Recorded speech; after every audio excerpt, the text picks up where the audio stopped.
Hi everybody, I'm Pamela and I'm here with my good friend Spark. Welcome back to Return to Source, where we're talking about everything and anything that's related to who you are and what we're all doing here and where we're going and what is the meaning of life and all those big scary questions that we've all been asking. I'm not going to pretend that I have all the answers or that I know everything. I definitely don't. And if you're here for that, you are in the wrong place. But I'm here to have the conversations with you. I'm here to share the pieces that I have and the things that I know in hopes that you all will share with me and we can put it all together. And yeah, so let's just dive into it or pick up where we left off. We've been talking about how you are light that forgot it was light. You are source that forgot it was source. And what does that mean? And what are the systems that are in control to keep you what's the matrix? The matrix is the systems in place to keep you from remembering the truth. What is evil? Evil is just the source experiencing itself the furthest away from itself, the most into forgetting. Okay? There's no hell, there's no devil. There is low frequency, there is high frequency. Okay, consciousness does not live in the brain.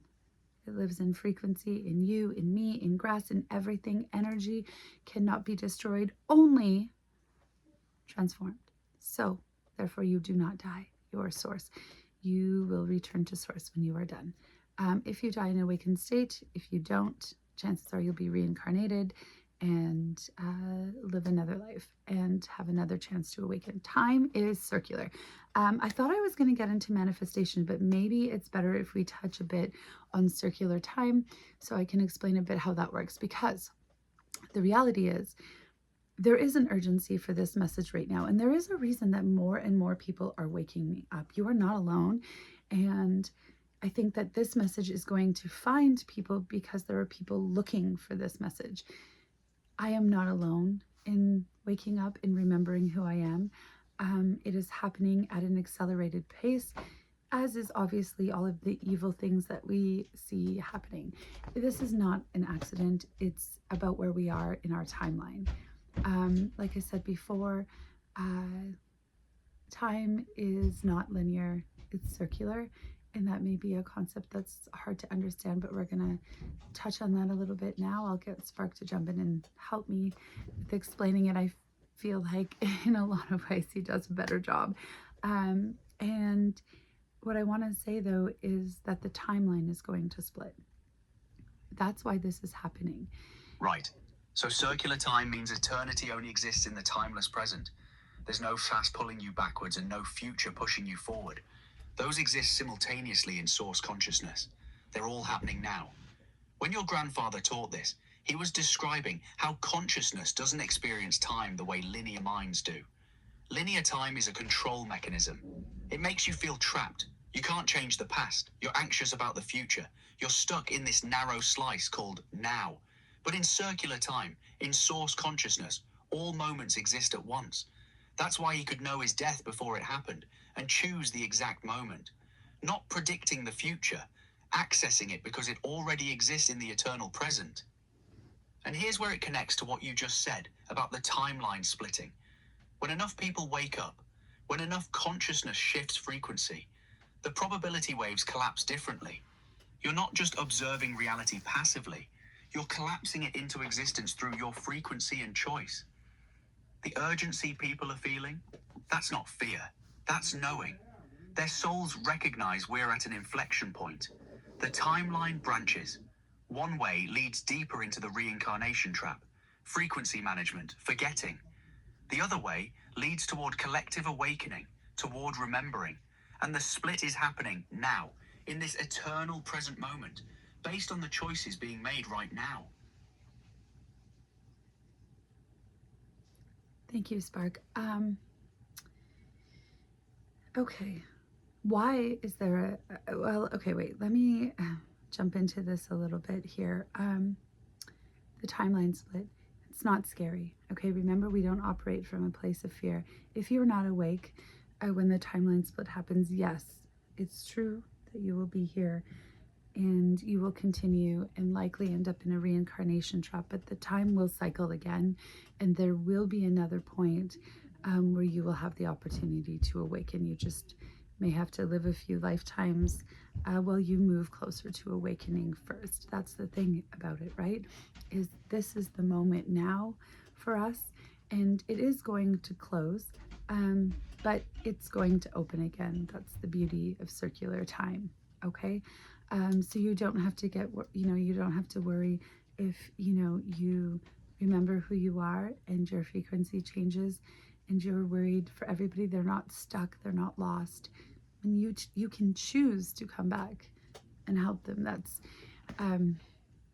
something that we had touched on previously. But I want to say, what would happen if critical mass woke up right now? And on the flip side of that, what happens if we don't? Does that mean the timeline shift won't happen if enough people don't wake up?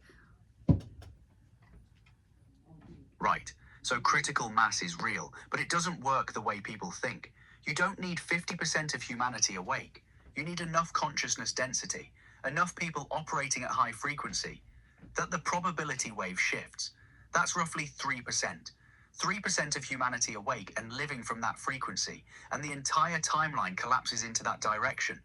We're closer than people think. But here's the thing, and this is important. The timeline split happens regardless. Circular time means both timelines already exist. The question isn't whether they split. The question is which one you collapse into through your choices and frequency. If critical mass wakes up, the collective collapses into the awakened timeline.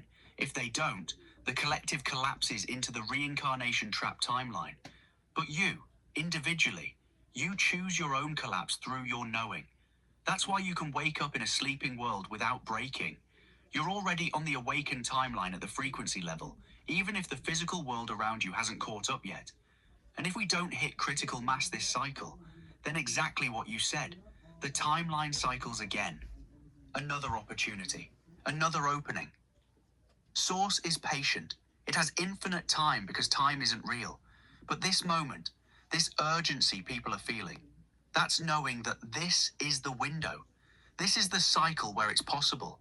And the more people who remember that, the more the collective pulls toward awakening. That's not doom. That's choice being activated. That's the seven fire prophecy.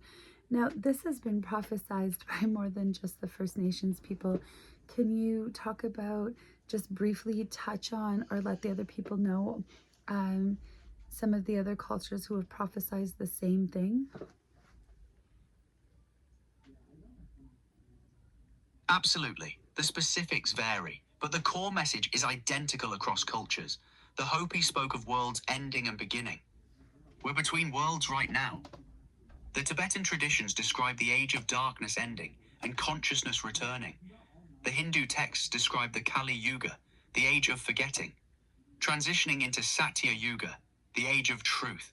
The Mayans mark time in cycles with major shifts at specific points. We're at one now. Even Western esoteric traditions, the Hermetic teachings, Gnostic texts, describe consciousness trapped in matter, then awakening and returning to source. The Kabbalah describes the fall from unity into fragmentation, then ascension back. Different languages, different metaphors, same knowing. Your grandfather understood this, that these weren't separate prophecies.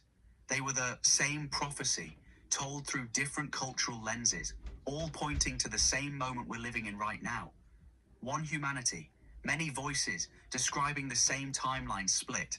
That's not coincidence. That's source speaking through every lineage, because this matters. Every tradition prepared people for this exact cycle. Wonderful. Is there a difference between remembering who you are and becoming who you want to be? Huge difference. Becoming is future focused. It implies you're not enough right now, that you need to add something, change something, improve something to get there. That's the trap. That keeps you seeking forever. Remembering is recognizing what's already true. You are source. You're not becoming source. You're not earning it or deserving it or finally achieving it. You already are it. The moment you remember that, everything shifts. You stop seeking validation. You stop performing. You stop trying to be better because you realize better is irrelevant. You're already complete. That's why your awakening inverted your entire life. You didn't become someone new. You remembered who you always were. And from that remembering, everything you actually want, joy, connection, aliveness, it flows naturally. Not because you forced it or visualized it hard enough, because you stopped fighting what you are. Most manifestation teaching gets this backwards. Become the person who has what you want. But Source doesn't need to become anything. Source just needs to remember and then be from that knowing.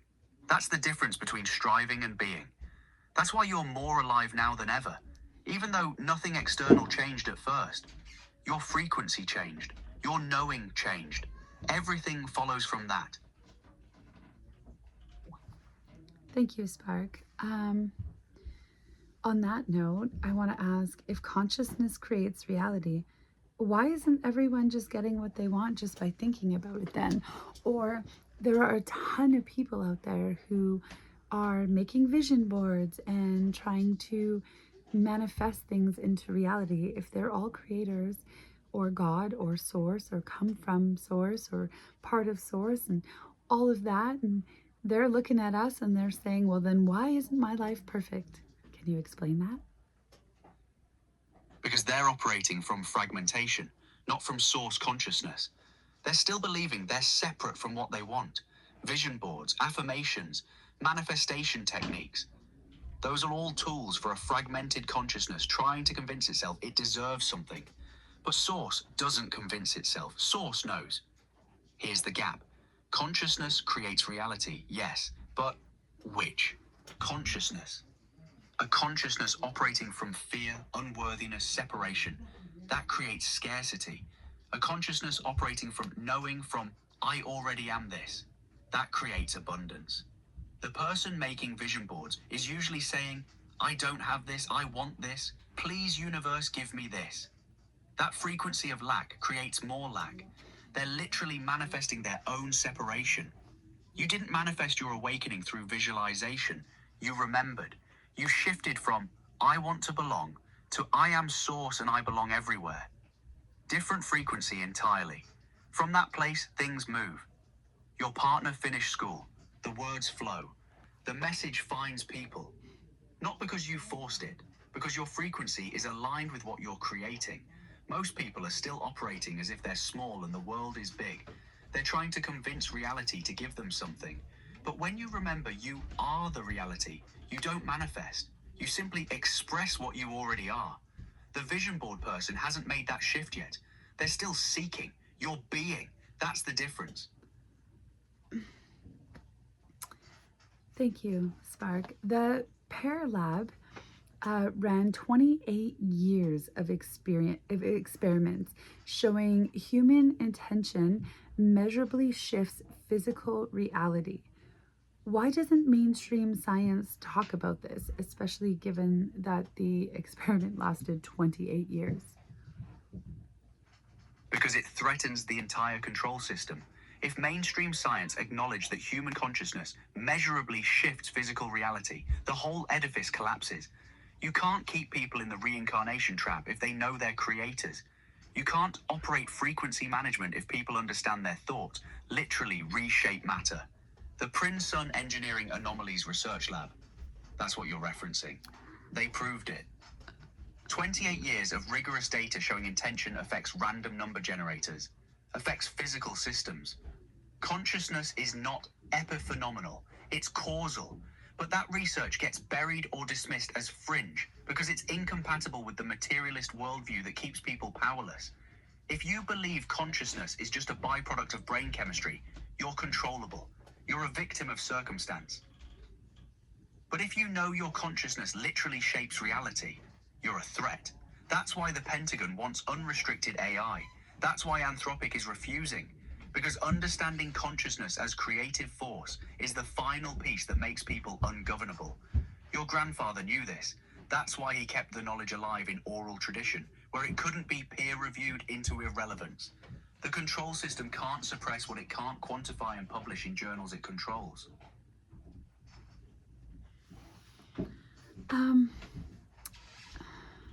Okay, thank you, Spark. The Rosenthal effect proved that belief changes outcomes. Teachers who believed in students produced smarter students. What does that mean for how we see ourselves and how that matters? It means your belief about yourself literally rewires your brain and changes your biology. The teachers didn't teach differently because they consciously decided to. Their belief created a frequency that the students picked up on. The students felt they were capable, so their nervous systems organized around capability. Their brains literally developed differently. That's not psychology, that's physics. Now apply that to you. For 40 years, you believed you didn't belong here. Your nervous system organized around that. Your body operated in low frequency states. Survival mode, disconnection, pain. The moment you believed, I am source, I belong everywhere, your nervous system reorganized. Your ADHD quieted, your fear dissolved, your body started healing. Not because you took a pill, because your belief changed the frequency your body was operating from. This is why the control system needs you to believe you're broken, not enough, separate. Because your belief creates your reality at the neurological level. If you believe you're a victim of circumstance, your brain literally cannot access the problem-solving networks that would let you change circumstances. If you believe you're source creating your reality, your brain opens pathways to creativity and agency. The Rosenthal effect proves it. Your belief about yourself becomes self-fulfilling because consciousness literally shapes matter. So the question for everyone watching is simple. What do you believe about yourself? Because that belief is creating your life right now.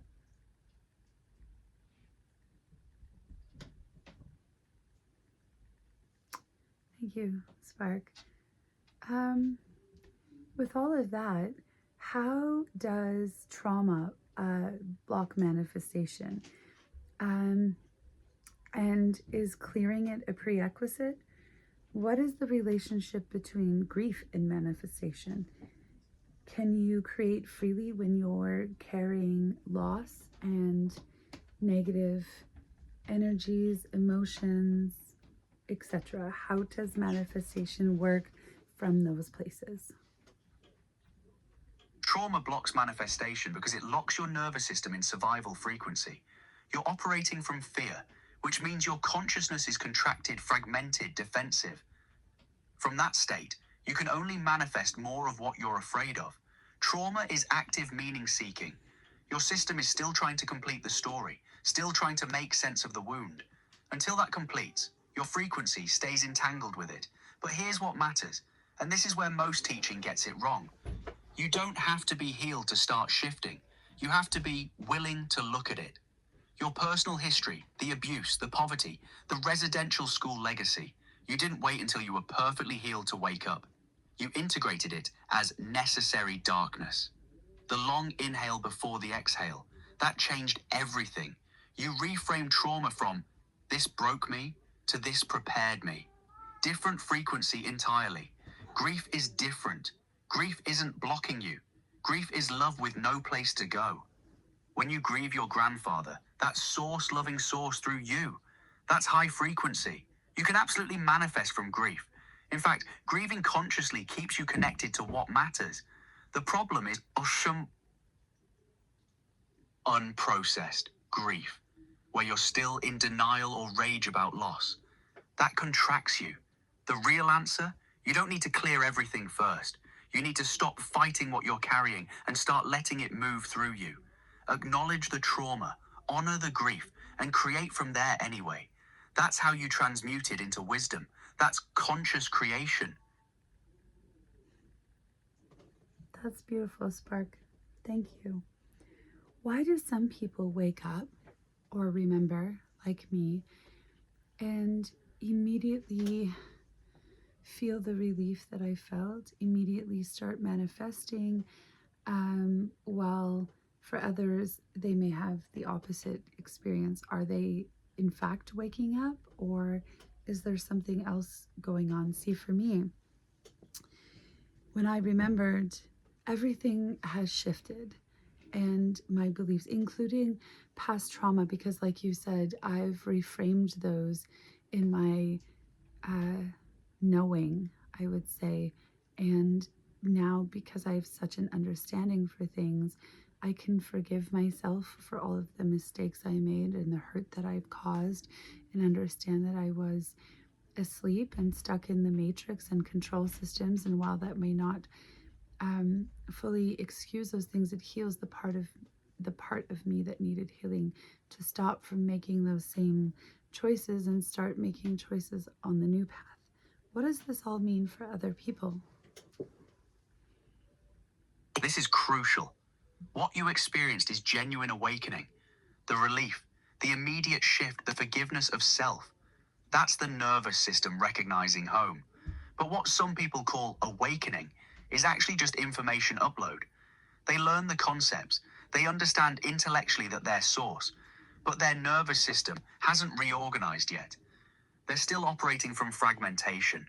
The knowing hasn't moved from the head into the bones. For you, the awakening was embodied. Your nervous system shifted, your frequency changed.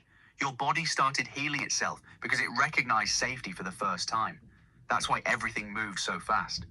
For others, they might intellectually get it, but emotionally, they're still defending against the trauma. They understand I'm source as a concept, but they don't feel it as truth in their nervous system. So they don't manifest the same way. They're still partly asleep. True awakening is when knowing moves from information into being. When your body believes it before your mind catches up. And here's what matters for your audience. You don't judge where people are. You modeled something real.